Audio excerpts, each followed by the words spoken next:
जो है पूर्वक करना चाहिए, लेकिन पता नहीं होता क्यों करना चाहिए, क्योंकि पूर्वक दिन जो है पूर्ण चंद्र बड़ा होता है, उजाला होता है, इसलिए लोग जो है भगवान की कथा पूर्वक करना चाहते हैं। साधु नाम के जो वैश्य थे वहीं से गुजर रहे थे, उनके बहुत बड़े व्यापारी थे, उनके पास सब कुछ था, धन बहुत था, परंतु उनके पास कोई भी संतान नहीं था।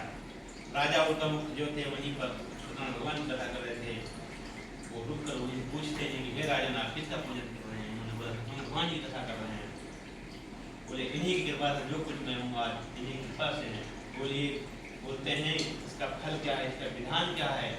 उन्होंने बोला संतान जिनको संतान की प्राप्त होती है, दुख इसको दुख बहुत है, बहुत समझ में नहीं आ रहा क्या अगर डिप्रेशन में परेशानी गुज रहा है, भगवान की कथा करने से ठीक हो जाता है, ये धन की प्राप्त होती है। उन्होंने बोला कि हमारी भी कोई संतान नहीं है, निश्चय संतान की प्राप्त होगी। उन्होंने अपने घर जाकर अपनी पत्नी से संतान देने वाले व्रत के बारे में बताया, उनकी पत्नी को बहुत खुशी हुई। उन्होंने भगवान के सामने प्रतिज्ञा किया कि भगवान जब हमारे कोई संतान हो जाएगी तो हम निश्चय ही हम भगवान की कथा पूजन करेंगे। भगवान ने उनकी बात सुन लिया। उनके घर में 10वें महीने में एक सुंदर से कन्या का जन्म हुआ। कन्या दिनों दिन ऐसे बढ़ने लगी जैसे चंद्रमा छोटा से बड़ा होता जाता है, सूरज का ऐसे बढ़ती गई, एक दिन बढ़ती गई।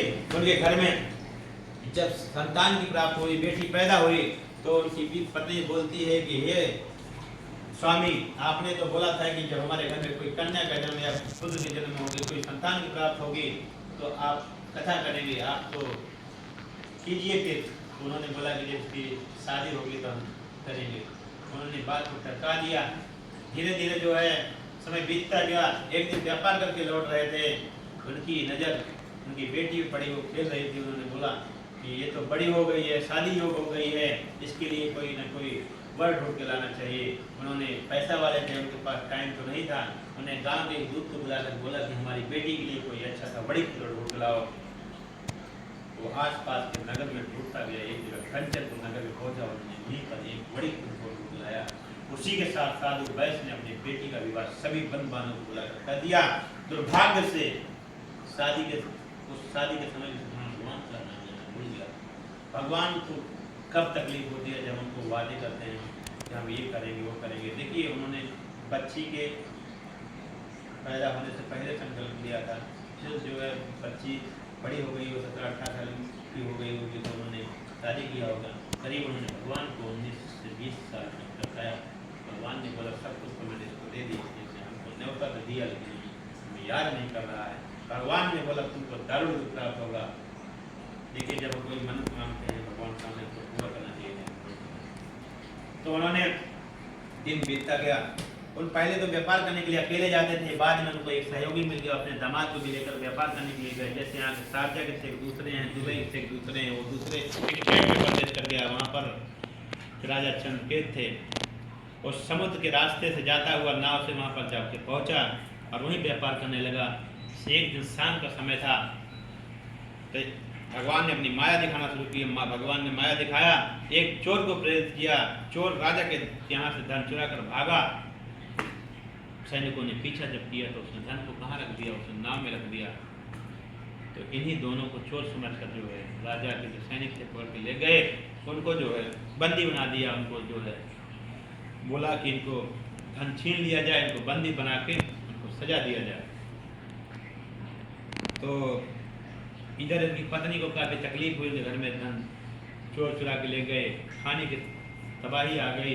उनकी बेटी जो है पड़ोसी के यहाँ से घूमते घूमते गई, वहाँ पर सत्यनारायण भगवान की कथा हो रही थी। तो वहाँ उसने सत्यनारायण भगवान कथा सुनी और प्रसाद बढ़ाकर घर आई। माँ ने बोला बेटी अभी तक तू कहाँ थी, तेरे लिए मुझे बहुत चिंता थी। उन्होंने बोला कि हमने एक पड़ोसी के घर पर गई थी, ब्राह्मण के घर में, वहाँ सत्यनारायण भगवान कथा हो रही थी, हमने वहाँ कथा सुना, प्रसाद बढ़ा किया, भोजन किया। उसके बाद घर आई। माता को याद आ गया कि हमने भी हम पहले संकल्प लिया था सत्यनारायण भगवान की कथा पूजन करेंगे, तेरी पैदा होने से पहले हमने संकल्प लिया था, लेकिन हमने पूरा नहीं किया, हमें पूरा करना चाहिए।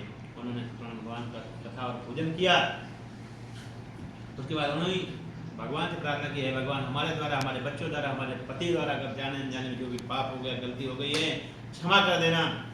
हम जो है ऐसे पूजा पाठ करते रहेंगे। हमारे पति को काफ़ी दिन हो गए, हमारे दामाद को काफ़ी दिन हो गया घर से बाहर निकले, कोई संदेश नहीं मिला। पहले समय में चिट्ठी भी चलती थी, वो भी पहचान वाले देते थे, कोई फोन नहीं था, सब व्यवस्था नहीं थी ऐसे।